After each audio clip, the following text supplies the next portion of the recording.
Good morning. Good morning.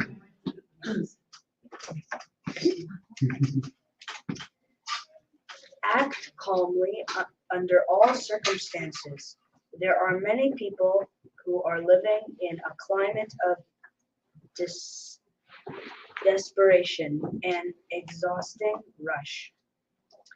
They run over others and let them run other them in a sensuous hallucination.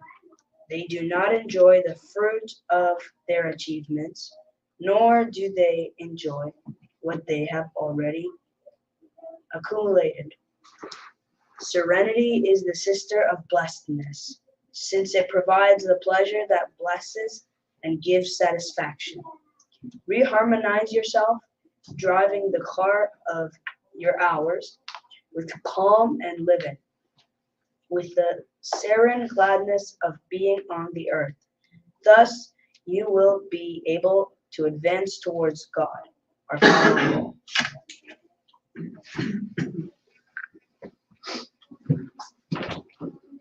Good morning to all. Let's do our prayer now.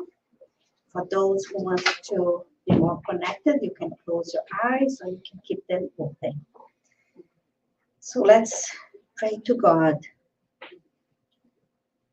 our Creator, and to Jesus, our guiding light, our Master of love, and to all spirits present here today, the incarnate and the discarnate ones. We pray to Jesus to give us peace, to give us harmony, to give us all the love that we need in this lifetime. We ask especially for Tiago, so he can be in peace with himself, so he can give us the lecture and the teachings of Jesus, so we can walk his path with his love. And so be it. Tiago? Thank you and good morning, everyone. Good morning. Thank you for being here today. This is the first weekend of the fall in Toronto, and temperatures are starting to get milder. And this is probably my favorite season. I like to see the leaves changing color. We get a little bit more cozy inside our homes with some hot drinks, hot chocolate, so on. And I think this is the perfect timing to talk about this theme, which is do not separate what God has joined, which relates to family in the end of the day. And this is the title of one of the chapters of Gospel according to Spiritist. So whenever we come across this sentence, which comes from the Gospels, do not separate what God has joined, I think it brings us back to a situation of a wedding ceremony. If you can pass the slides for me, Raquel. No, it didn't. Thank you.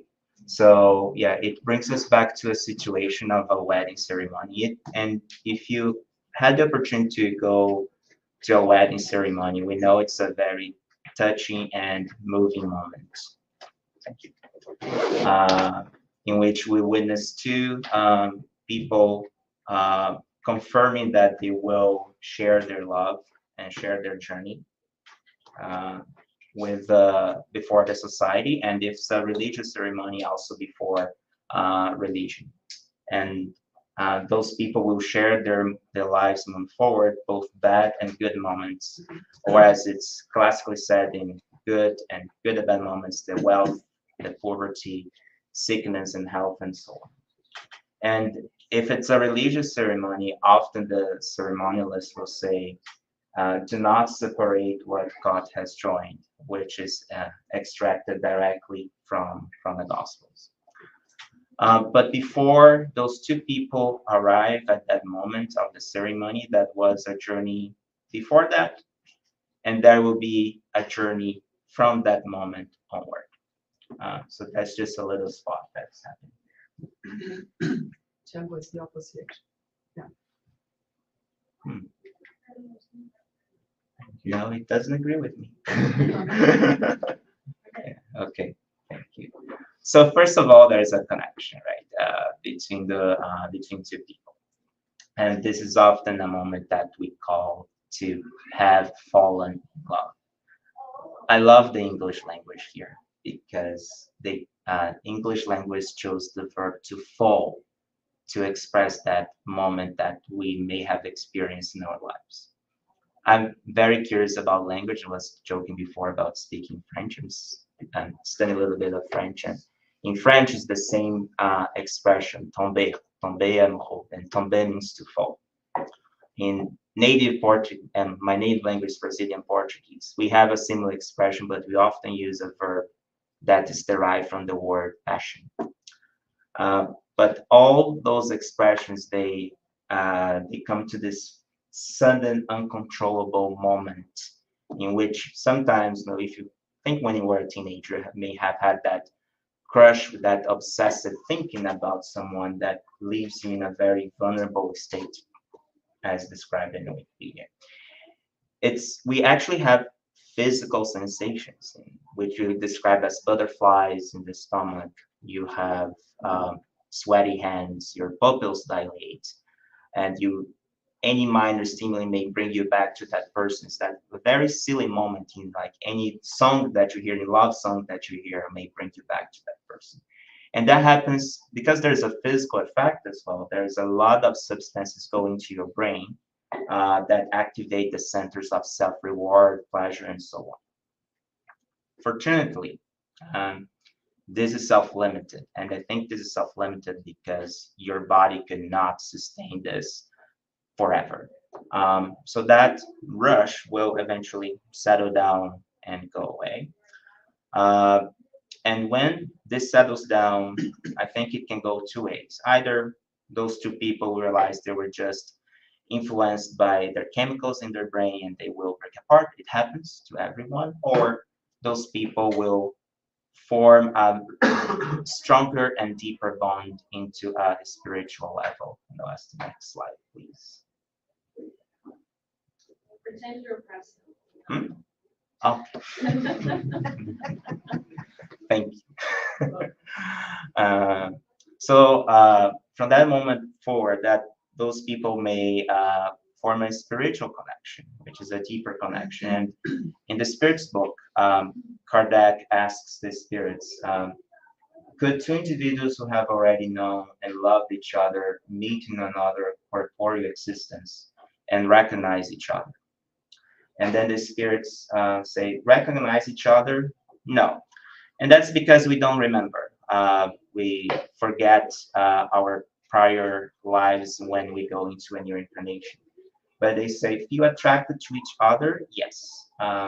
And they say frequently, intimate connections founded on sincere affection arise from no other cause.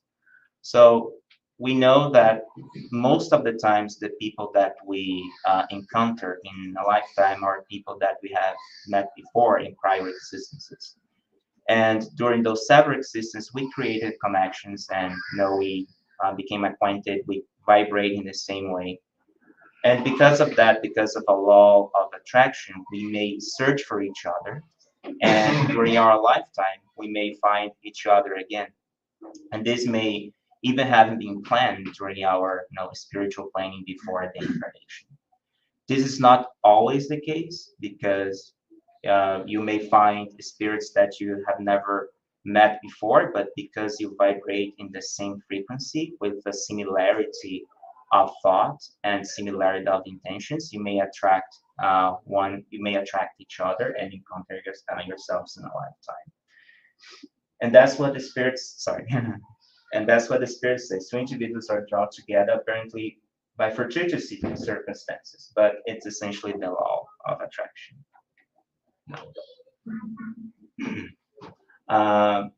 But it makes me think, problems of our times. If we have connected with spirits in the past, why nowadays it feels so difficult? For single people, if you've ever been single, like if you've been on those dating apps nowadays, it you hear people complaining that it's difficult to find someone who they really feel that they connect with. And I think it's because how those dating apps are built. Um, if you ever had the experience of that, to essentially put a photo onto your profile, you actually choose your best photos, you choose your best characteristics, and then you start like searching for people like, you do not like, and so on.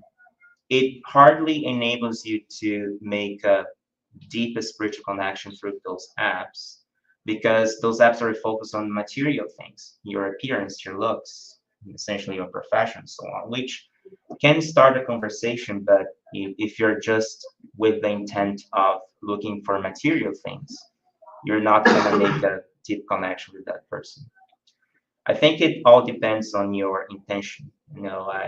I myself found my partner on a dating app, and I know other people here who have. But all depends on intention. It takes a lot of patience from you. But it feels so difficult at the end of the day because I think people are more looking to material connections that will eventually fade away and just leave that emptiness to your heart rather than go for the spiritual connections, the deeper connections that actually resonate within ourselves. So you may wonder, do we have a soulmate?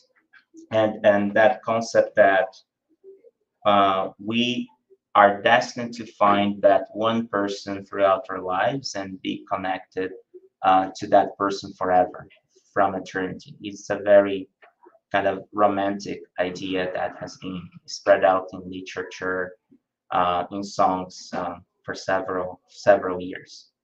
It reminds to a song, a Brazilian song, like translated literally like or the half of the orange. Right? Does that exist? Do we have a soulmate? And Kardec very intentionally asked that to spirits as well on the next slide. He asked, "Are souls who must get together predestined for such a union from their origin? And does each one of us have in some part of the universe our other half, who will someday inevitably join?" And the spirits replied that no, there is no particular and predestined union between two souls. And they say union exists among all spirits. And I think the spirits here, they on their reply, they expanded the concept. I cannot guess what was on Kardec's mind at the time of that question, but I think he was actually referring to this romantic idea of having a soulmate, someone forever on your lifeline. But then the spirits expand this, talking about the universal love, the love that we should have and should develop for all creatures of creation, for all spirits, because they say unity exists among all spirits, but in different degrees according to the order they occupy, meaning according to their degree of purification. We know the more purified a spirit is, the more that spirit will practice the law of love on its origin, which is the love towards all creatures and towards each human being.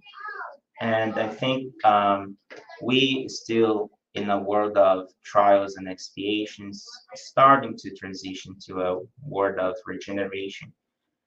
We still do not grasp this concept of universal love. I mean, we may start to understand on a rational level, but bringing it to our hearts, to actually feel the love towards all creatures, it's still difficult because life is difficult. We still have to practice and apply it a little bit throughout our lives. So I think in this reply, the spirits actually expanded the concept of loving of all creatures. And if you think about it, if you were predestined to be attached to one soul throughout our existence, that would be very selfish and little. Like that would not be according to the law of God, who said, "Love thy neighbor, love everyone as you love yourself." Um, And they conclude by saying that all the ills of humankind are born from discord, and concord gives rise to complete happiness. And I think here they are referring to the most purified worlds where the spirits are perfected and close to even the level of Jesus, where pure love reigns all relationships between all creatures. And then going back, let's talk about the marriage itself. So let's say that those two people, they met each other, they make that connection, they go, they make that a spiritual bond, and they decide that they want to get married. And here I have to make a full disclaimer that I'm, at least for this existence, I'm going into unknown seas because I'm not married yet. So I may not talk with all the property. So it's mostly based on what I read and what I have observed, mostly from my parents. And my dad usually wants this. So I'm sorry if I may expose something, but it's not my intention. But then those two people decide to get married. And if you think about it, some people may say that marriage is a human institution, and some people may say, do you really need to get married? Like if those two people know they are connected to each other and they want to be together, do they actually need all the the formality of signing papers and etc. And Kardec kind of addressed us in the next question. He asked, is marriage the permanent union of two individuals contrary to the law of nature? And think about it, the context of this question. Maybe Kardec was partially referring to, suppose this, partially referring to marriages by obligation or arranged marriages. Remember, in novelty, marriage was sometimes with the interest of making two realms stronger together, like having more armies, or guarantee the heritage of that bloodline. There were marriages just because the one of the parts had more money, and then through that marriage, that family would be in a more comfortable economic situation.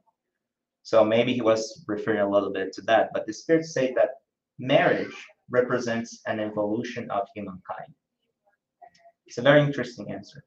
And then on the next question, he asked, what effect would abolishing marriage have on human society? And the spirits replied that that would be a return to the life of the animals.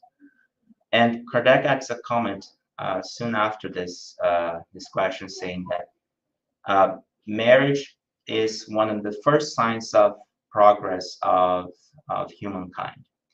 Because if you think about it, before we had this, let's call it the institution of marriage, we would be acting kind of like animals, not making, not confirming that connection with other people.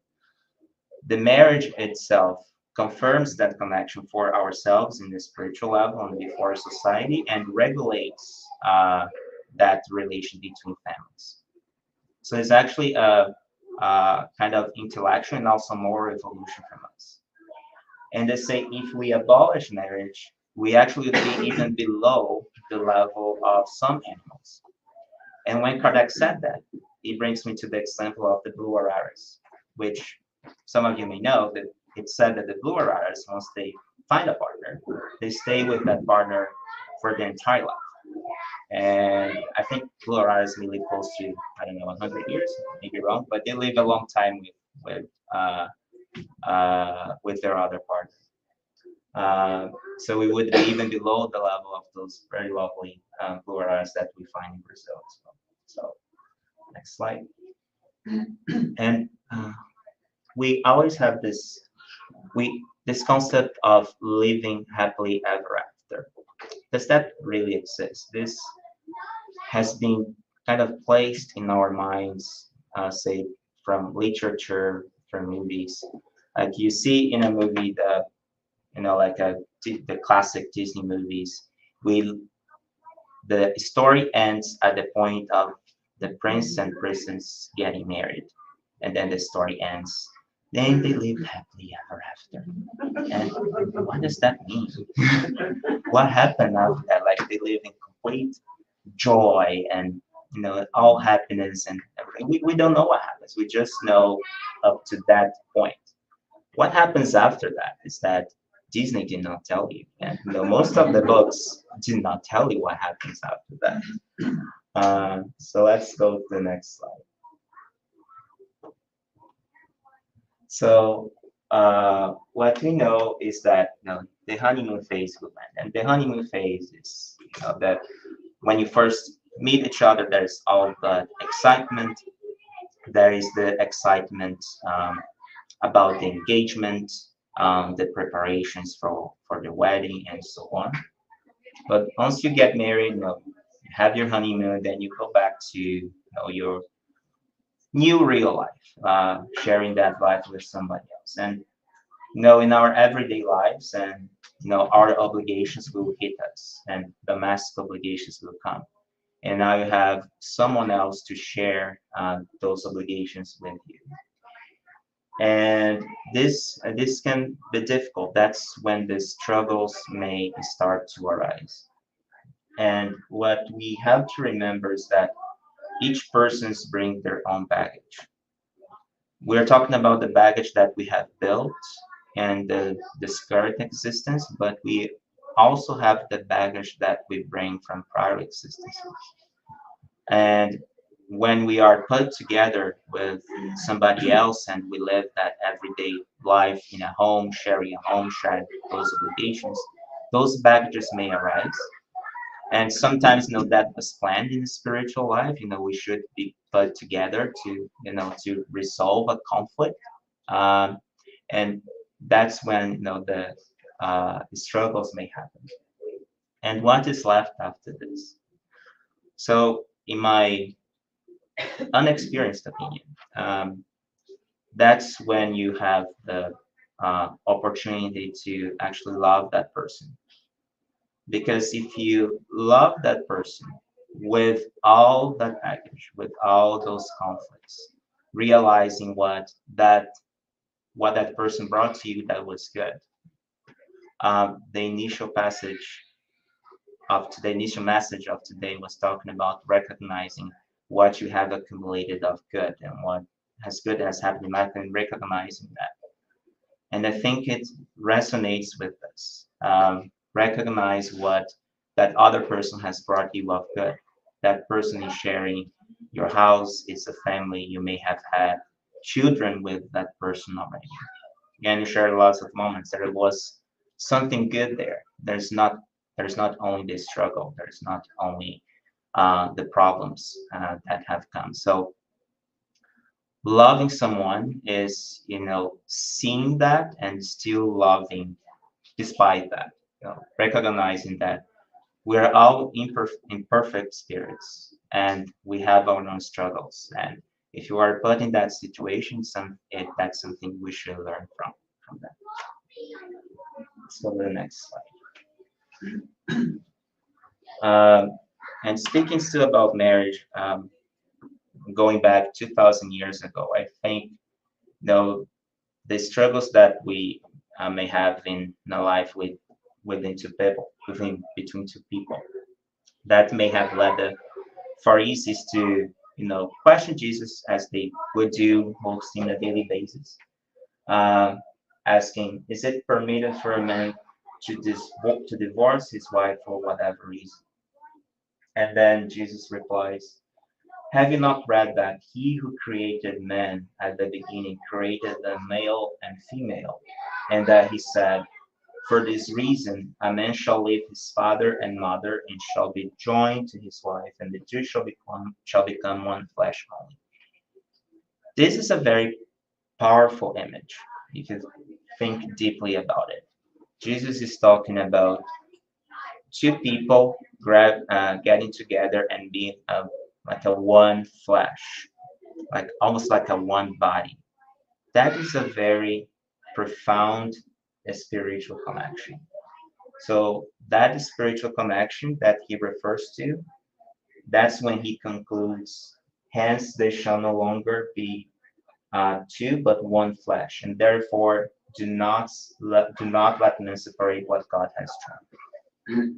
So there's a spiritual connection that, in figuratively is like one flesh, that cannot be broken, because a connection that is born from the true love, from the law of love, that cannot be broken, as much as you try, and as much as those people still vibrate in that frequency, and still as long as they still practice love towards each other, that cannot be broken, despite all difficulties. So I think, that's what Jesus concludes on that passage. Next slide.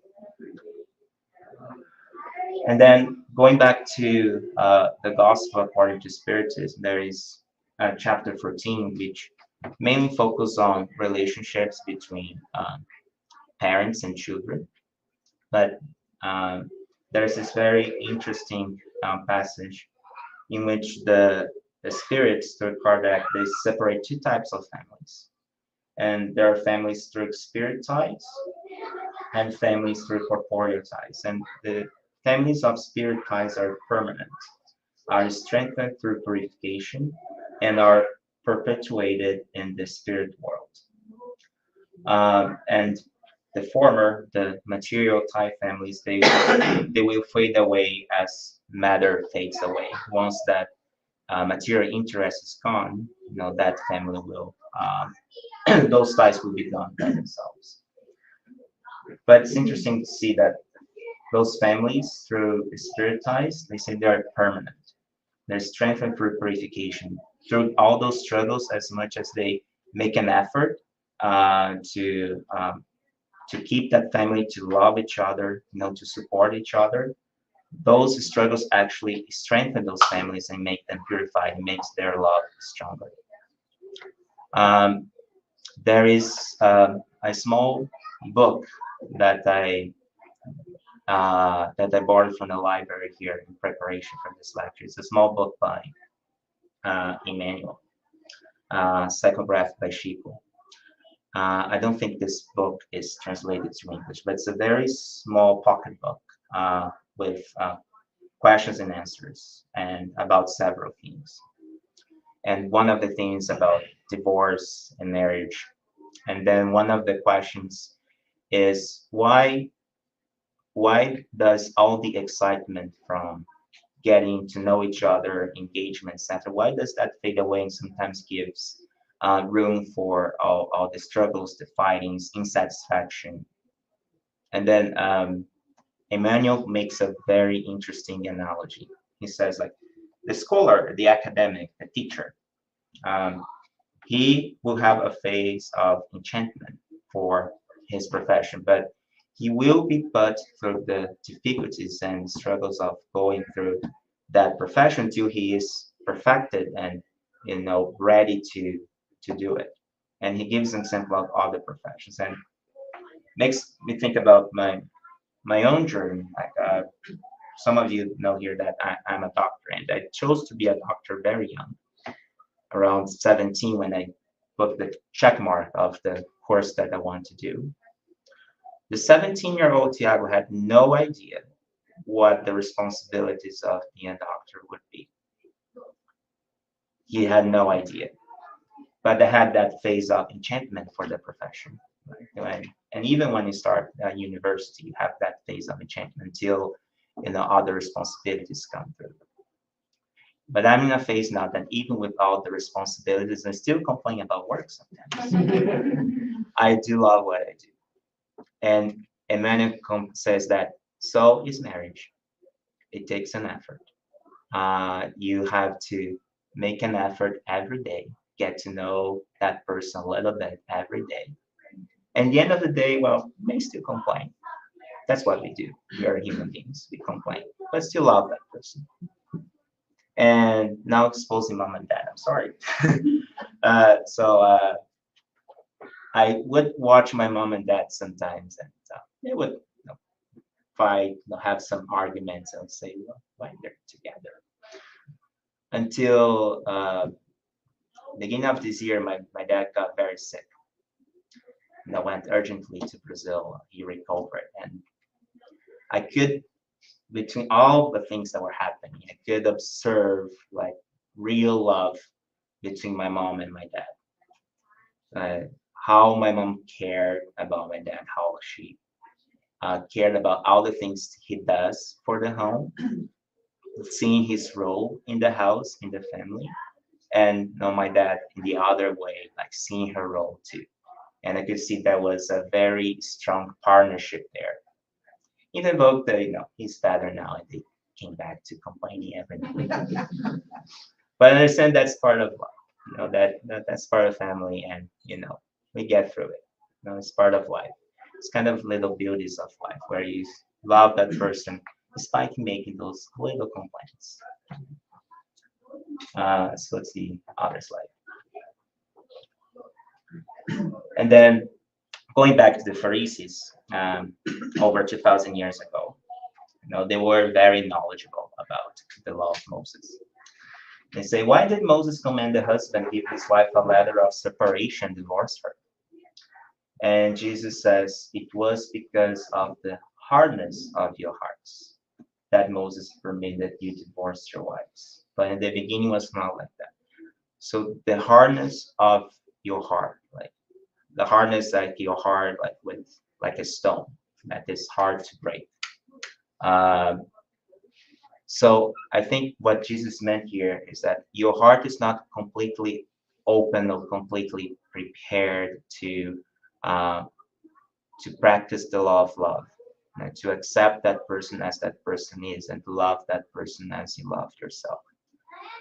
So sometimes because of the hardness of our hearts, because at some point we may see that person only with the struggles that that relationship may have brought us. It may come to a point where it becomes unfortunately unsustainable to continue to live at the same house.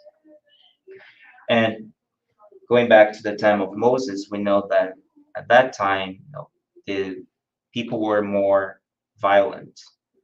And if you think about it, today we still hear news about domestic violence. Imagine what would happen at that time. There was more violent people, more ignorant, and imagine if the husband didn't like the wife anymore, and then tragedies could happen. So maybe Moses was telling people, you know what, give her a letter of separation, and then just divorce it, just let that person go.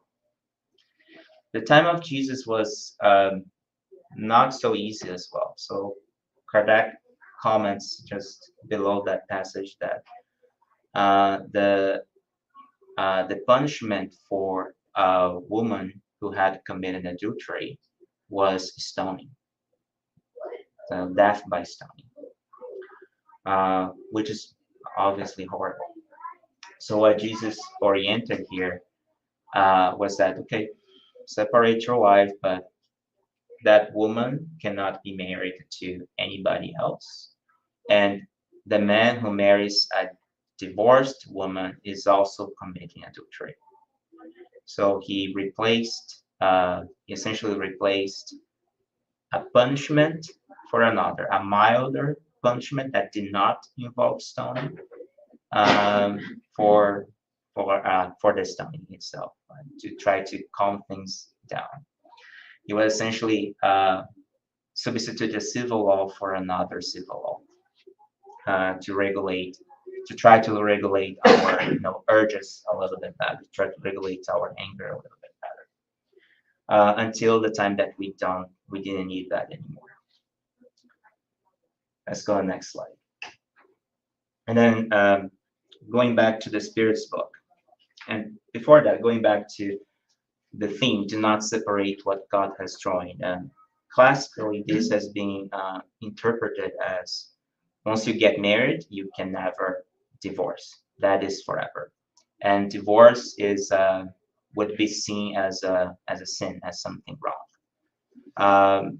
In Catholic Church, if you get married in the church, if you want to divorce, you apparently have to ask the Pope for to sign your divorce. You may wonder what work that is like to get a request to the Pope just to sign your divorce before the church. So there was all this idea of the indissolubility of marriage. And Kardec asked, does the absolute indissolubility of marriage belong to the law of nature, or is it a human law, or is it only a human law? And the Spirit says, it is a human law that is quite contrary to the law of nature. And they conclude, but humans may modify their laws, only those of nature are immutable. And then in the Gospel according to Spiritus, Kardec makes a reflection. He asks us, think what would be more humane?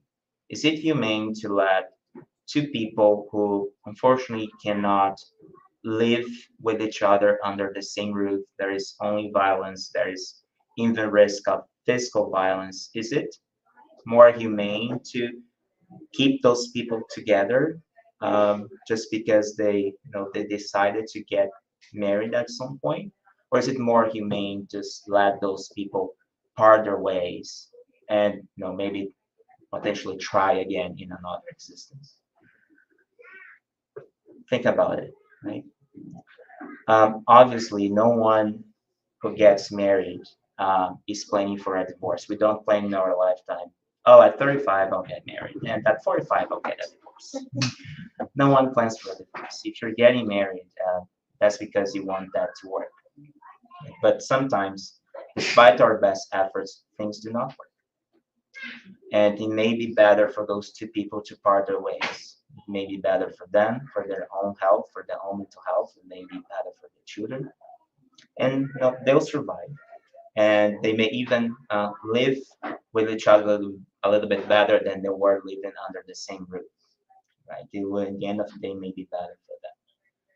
And Emmanuel, in that same book that I mentioned about, says, well, there may be a debt there that they will have to rescue at some point later on. The divorce should not be something that we should use as a mechanism of escape. It's kind of a last resource. But knowing that, with connections or relationships with other spirits, we may acquire some debts, and we may have to sort that out later on through the mercy of God. But talking about the natural laws and immutable laws, Kardec here, he mentions two of those. One is the law of reproduction. So we get together, we meet each other, we get married, because as a natural law, we need to reproduce. To reproduce, have to have other human beings, new bodies who will serve as a vessel for spirits to have their incarnation. So reproduction is a law throughout nature. But the most important law here is the law of love. That's the one that stands up. That is the law that should preside all our relationships. And I think not only like romantic relationships, but also relationships between your friends, your other family, your extended family. The law of love is the one that should be the guide of all relationships between spirits and all human beings. If we follow the law of love more strictly, we wouldn't be running into so much trouble. But they're still kids that they're still learning, and we know a little bit better than we knew a couple of years, like a couple of hundreds, centuries ago, I would say. But we're getting there. Next slide. So divorce, speaking about divorce specifically. So in the Gospel according to Spiritus, Kardec says that divorce is a human law with the purpose of legally separating what is already separated in fact. So go back to that awful situation and in which two people are no longer able to live with each other despite their best efforts. Spiritually, those two people are already separated because they unfortunately cannot connect each other anymore. That initial excitement for some reason was lost, and they are unable to bring that back in that current situation. And thinking about it, they may meet each other again in another existence, and the blessing of for forgetfulness um, will give them the opportunity maybe to try again and to mend that relationship. But that's a reflection for another time. But a divorce is essentially this: it will just confirm before the civil law that those people are already separated, and live in a society in a way. Now it's needed to sign those papers, share the wealth that those people may have accumulated, how they're gonna manage the raising of the kids, and etc. All that has to be settled down for the best well-being for of everyone. So it's a civil law that is unnecessary. But as I said, it should not be a escape mechanism when challenges appear. Um, so nowadays, we talk a lot about the TikTok generation that we want everything fast and now, um, and we cannot sustain anything that's too long, or we cannot sustain anything that causes a little bit of discomfort. Have a Tony here who teaches me kung fu every Monday, and a very nice teaching is that when you're put in a position, have to sustain that causes you discomfort, but you have to try to sustain that for some time, because in life things will cause you discomfort. You cannot give up just because something is bothering you. I think you can apply that to marriage as well. Like in a relationship, struggles will come, but you cannot give up on the first struggle. You have to go around that. You have to sit and talk. Talking is difficult. Talking about difficult topics it bothers. It brings us emotions, but it's necessary. It's not a happily ever after. Unfortunately, our life is not a Disney movie. It's not a Hollywood movie, right? So we have to sit and talk throughout our problems and try to solve them. Reminds me, speaking of movies, there's a very interesting movie called Marriage Story, released a couple years ago. All dialogue, very nice movie. It's about this couple who is getting separated, who again divorced. And you see on the interaction of that couple that there was love there. There was genuine love. There were things that they admired about each other, but they reached a point in which they could not live with each other anymore. And then they decided to separate. It's a very interesting movie about relationships, about what happens after. I think it's one of the few movies that approached this, and I think it's a good reflection. And those relationships, they demand time and demand a lot of forgiveness. I think family relationships overall, they demand a lot of forgiveness. Some things you have to give them time to settle down. As we say, time sometimes is the best medicine, and it actually is. You have to give time, your emotions settle down, and forgiveness. We are, as we said before, we all have our emotional baggage, our spiritual baggage, and to forgive is also part of the law of love. We have to recognize that we have our own baggage, we have our own wrongdoings.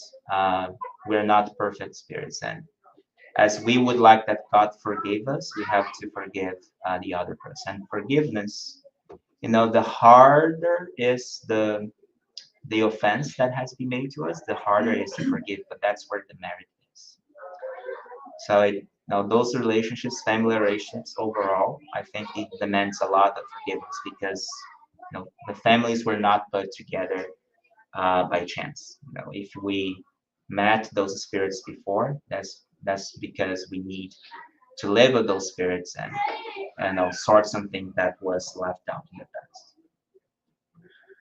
And as we mentioned before, divorce may be necessary to avoid further harm and unhappiness to the persons involved.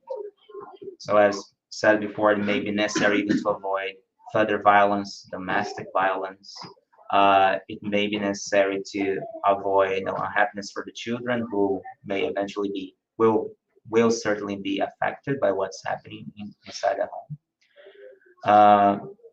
So it's something that is not against the law of nature. It's a civil law, but has to be a corollary, as Kardec says, a corollary of the law of love, in recognition that those people cannot live together at that point in time, so they should be separated.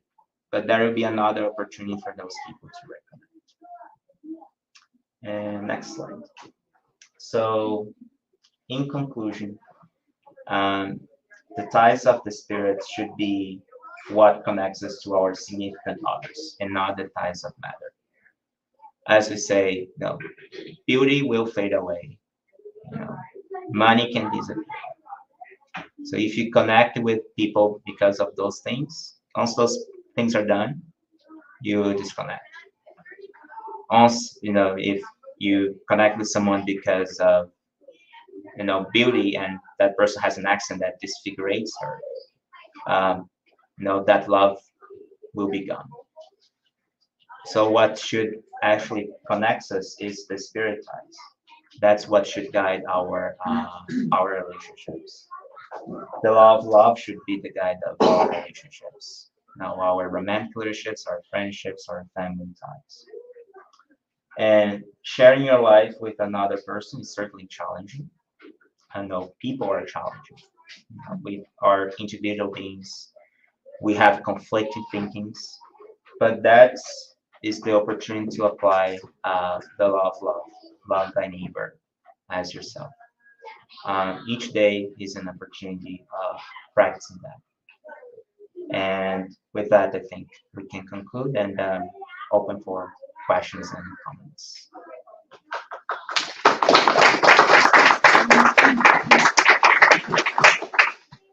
We just had one comment online earlier in the lecture. Marco said it was a great message. I don't remember one message. But it is a daily process indeed, and we learned so much along the way about talking, about loving and moving together. Right? Certainly, yeah. It's a learning every day. Yeah.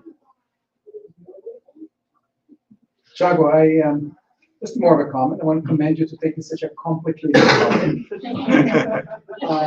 Obviously, the notion of our legal marriage today is not the same as 150 years ago when Kardec was doing his work, or even asking the questions.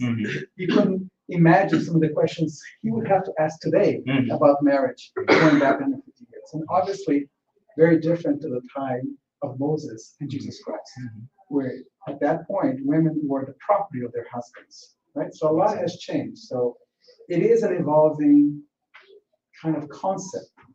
And as you said, even Jesus had to, in some ways, I don't want to say compromise, but he had to take baby steps in terms of his messaging.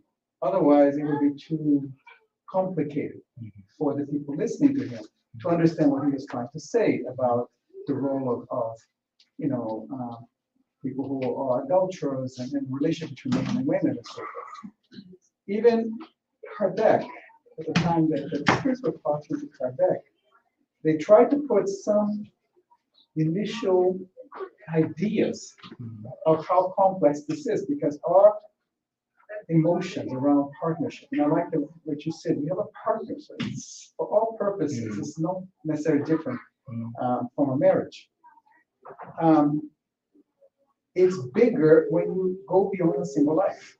If you go through our multiple existences and all of the relationships we would have to all of those different lives, and then everybody's back in the spiritual world. How does that work? So it was very nice that I don't know what was the slide that talked about the union of multiple spirits coming together. And obviously it goes beyond reproduction, it goes beyond lust and sex and those kind of things. It really is about the notion of a love that even today we're not prepared to understand how that works. So we can only do the best we can and really try to make ourselves partners to others and try to make the best of it. Again, using, as you said, the law of love. Definitely. There is a book about the we can call it renunciation. It talks about two spirits that love each other and they're connected through various reincarnations together. And one of them, the woman spirit that's put in the book as a woman, she's more evolved than the man spirit. And she says, I want to help him to evolve. I want to be there and help him to evolve. Yeah. And the spirits ask her, but you don't need to. You don't need to reincarnate for that. You don't need to go on that path. And for me, it's very interesting how everything's put in the beginning, and you, as a romantic as I am, I would start reading. And I was like, in what point they were going to get together and they were going to help each other to evolve. But that never happens in the book. It happens in the end. You spoiled the end. Oh, it's a very hard book to read. In the sense of like, yeah, it's a wonderful book, but but it's nothing like if you expect a relationship to be like a love story, but it's not always like that, and sometimes that's the way that you're supposed to learn better if you pass through this, and if you have somebody to hold your hand. Is good, but if not, then you have to walk your own path, kind of thing. Yeah, interesting. Actually, take in consideration the book, they actually do have a relationship all through the book. Yeah. It's just not in the format that we used to. And she does her mission, which is to help, but not in the format that, and that's the law of love. It's not necessarily to a couple. It can be through other relationships, and she's there to help. Exactly. Yeah, another example from the books that really struck me was in Hail Price.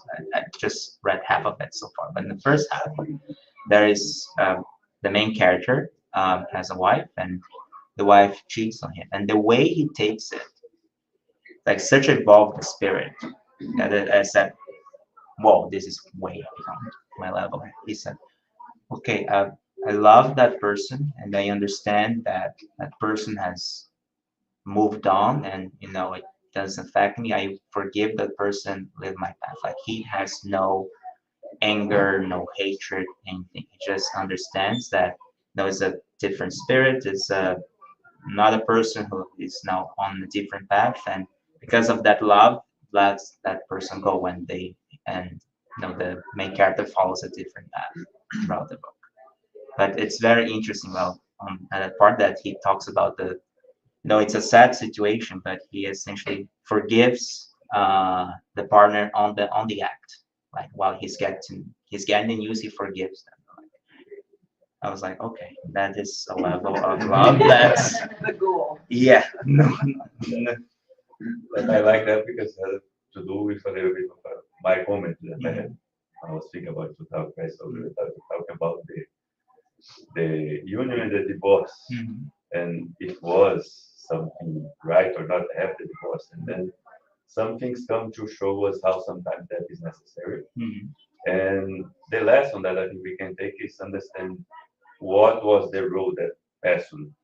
I'm talking as in my experience, I passed for both. I was married for 10 years, I was divorced, and I'm in another relationship.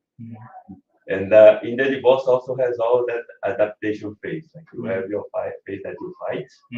I fought a lot, and I didn't want that to happen. Then you have your phase that you are mad, you are angry. And then you have the phase what you understand. That's when I understand the role of that person in my life. I was happy that I understood them. And then you think the necessary, like I was married for 10 years. We never had a kid. In my new relationship, I have a daughter. And today I don't see myself without that person in my life. So I say, if I had fought and was like in the old times that it was never had happened, I may never had my daughter right now. And I think no, it is proof by life, like the nature, that sometimes it is necessary. And you certainly learn some things from your prior relationship that you bring now, and now you're more like part of the evolution. Yes. Yeah, you learn. No more comments or questions? Thank you, Tiago. Thank you. All right, so thank everyone that was with us over the internet. Hoping to see you here next Sunday.